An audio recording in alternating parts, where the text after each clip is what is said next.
Continuing with lesson 4.6, adding and subtracting mixed numbers. The first part we added the mixed numbers, now we're going to subtract. Very similar, we need to make sure we have common denominators.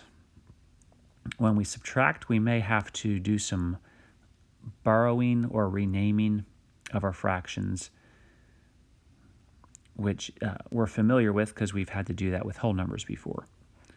So let's get to it. 14 4/5 minus 4 1/2. Well, they do not have common denominators. The common denominator of 5 and 2 is 10. So we'll multiply this by 2 and 2 in the numerator. The second fraction we need to multiply by 5. So really what we're looking at here is, and I do like to write these vertically, 14 and 8/10. And we're going to subtract 4 and 5/10. So 8/10 minus 5/10 is 3/10. 14 minus 4 is 10. So our answer is 10 and 3/10. This next one, we have 12 and 3/4 minus 7 and 9/10. These aren't like fractions, so we know that 4 and 10, well, what's the least common multiple there? It is 20. So to get 4 to equal 20, we have to multiply by 5. And to get 10 to be 20, we multiply by 2. Again, I prefer this vertically, so we have 15/20, 12 and 15/20, and we're going to subtract 7 and 18/20. Well, we have a bit of a problem here. We can't do 15 minus 18. Well, when we run into problems like that, we're in the fractions, so we're going to take from our ones place here the 2, which leaves us with 1, and I'm going to take this 2 or take one of those, and that's actually 20/20. So I'm going to add 20 to here, which gives me 35.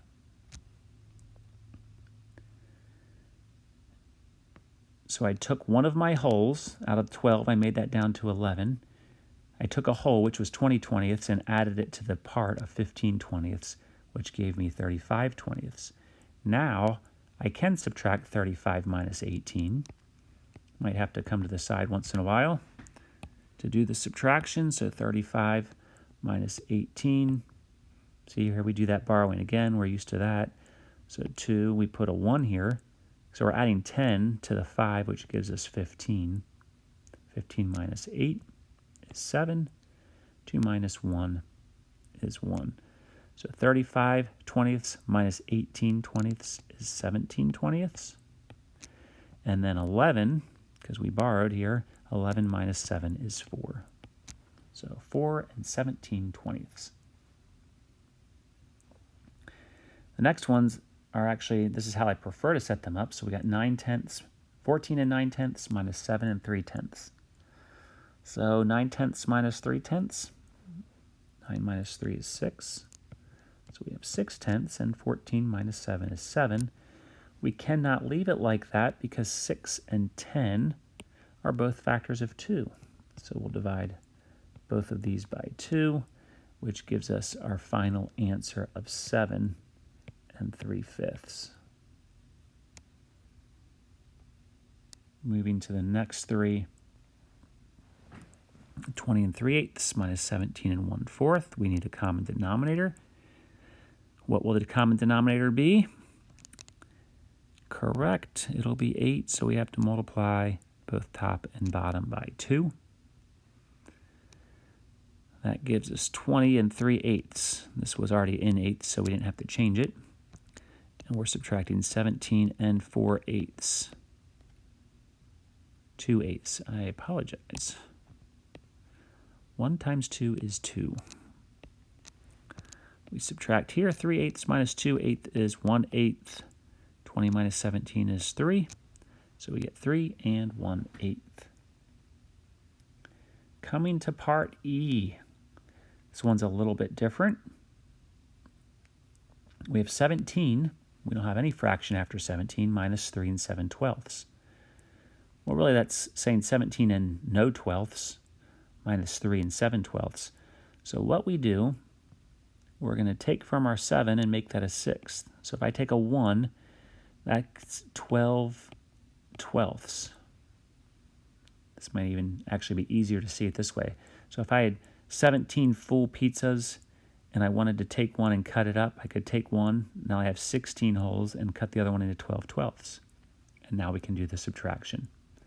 12/12 minus 7/12 is 5/12. And 16 minus 3, well, 6 minus 3 is 3.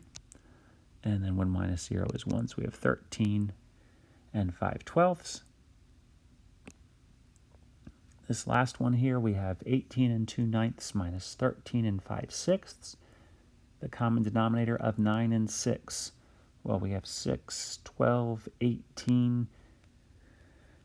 Counting by 6s, we get to 18, and 9 goes into 18 as well. So we'll multiply this one, the top and bottom, by 3. Up here, we only have to multiply by 2. And that gives us 18 and 4/18 minus 13 and 15/18. Well, we can't subtract 4/18 minus 15/18. This obviously is larger, 18 and 4/18 minus 13 and 15/18. So we can subtract them, but what we need to do is we need to do some borrowing again. We're going to borrow from you 8, which makes that a 7. I'm taking a full, which is 18/18. So I take those 18/18 and add them to the 4, and that gives me 22/18. Now we can subtract 22 minus 15. That's 7/18.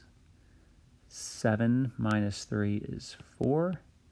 And 1 minus 1 is 0. So we have 4 and 7/18, which can't be further simplified. So that is our answer for part F. And to finish off this lesson, we're going to do some estimating, addition and subtraction with mixed numbers.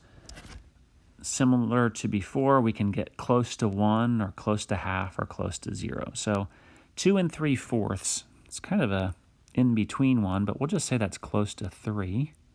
Because this one's close to 1, so we'll just go up to 3. So we have 3 plus, well, this 9/16 is close to a half. So mentally we're thinking, well, that's 3 plus 1 1/2. I don't know why I put a 12th there. 1 1/2, which would be 4 1/2.